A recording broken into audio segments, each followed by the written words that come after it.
right now on Justice. This is the biggest load of bull I ever heard. The Cavalier Clintons are at it again. In tonight's opening statement, I'll tell you why, what we now know about the Clinton Foundation and its pay-to-play politics are enough to disqualify Hillary Clinton from a move into the White House. Plus, can this campaign be saved? It's so easy to solve. Everybody understands that. I talked to the Trump campaign about the rough couple of weeks and how they can get right back on message and right back on top for November. Justice starts now.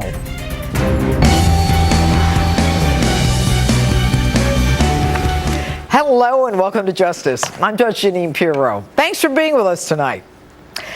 Now to my opening statement. It wasn't about convenience, and this is not old news. She set up the personal server to prevent us from learning her private business.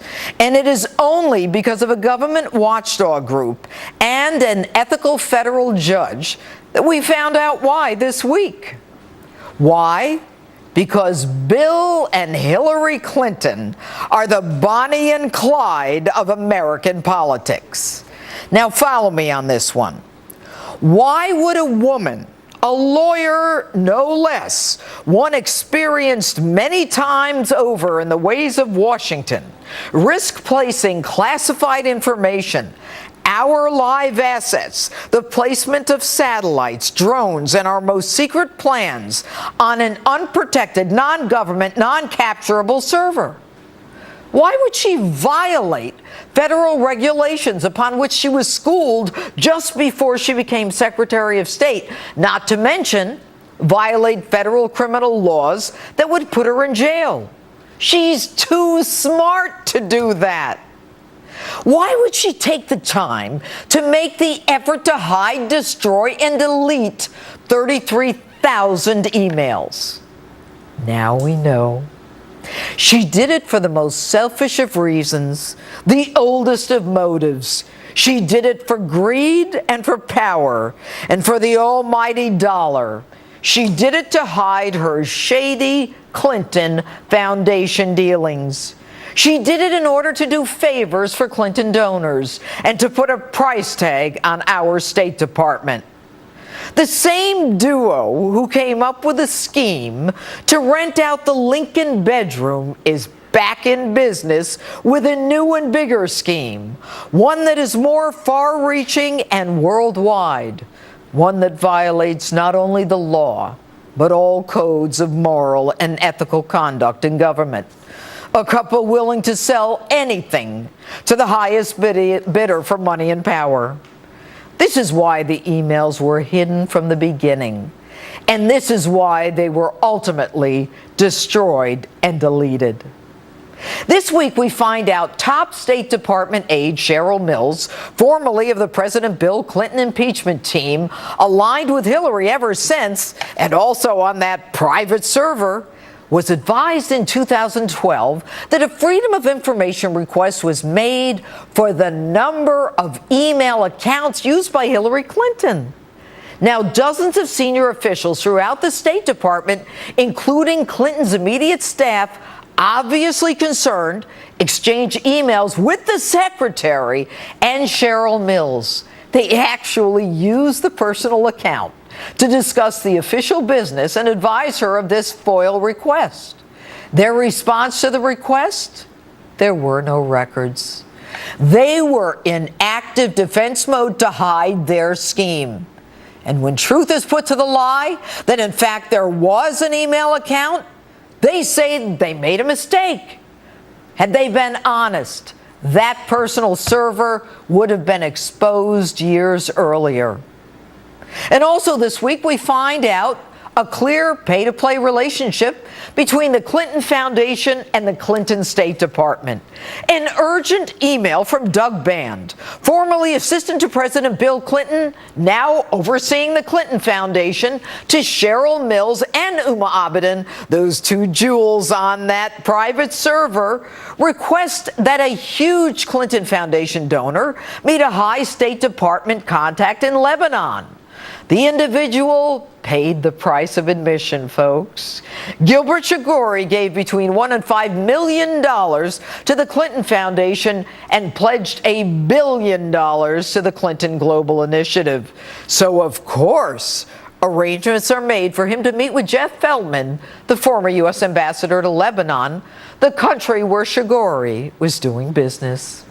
Abedin, ironically, paid both by the foundation and the State Department, immediately responds with, "I'll talk to Jeff," ignoring the agreement between Hillary and President Obama to create a wall between that Clinton Foundation and the State Department, confident that it would never be found out.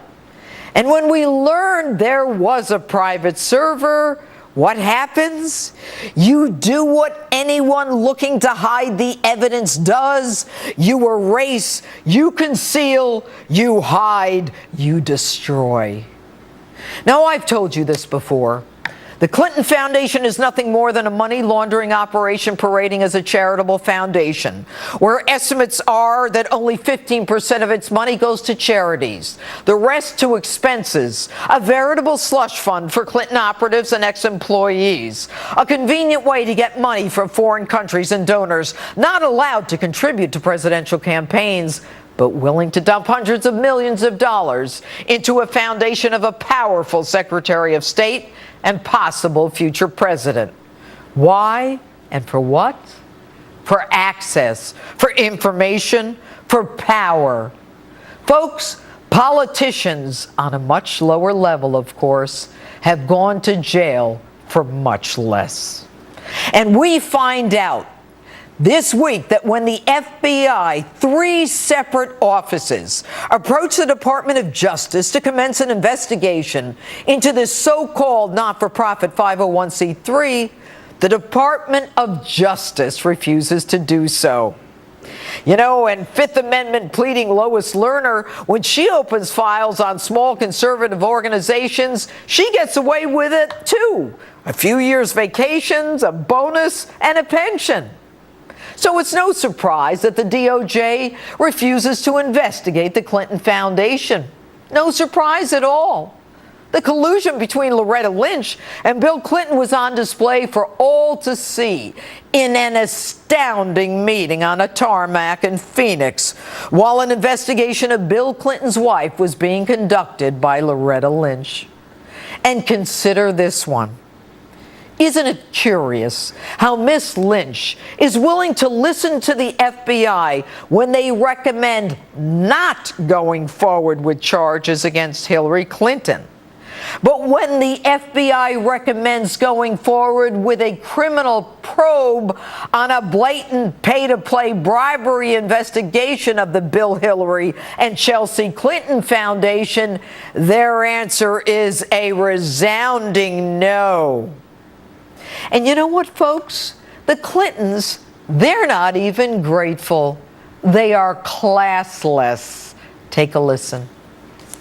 The FBI director said when he testified before Congress, he had to amend his previous day statement that she had never received any emails marked classified.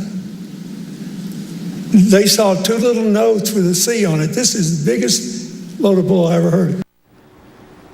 You know, the FBI's ability to lose decades of hard-earned and well-respected credibility is now on display for the country to see.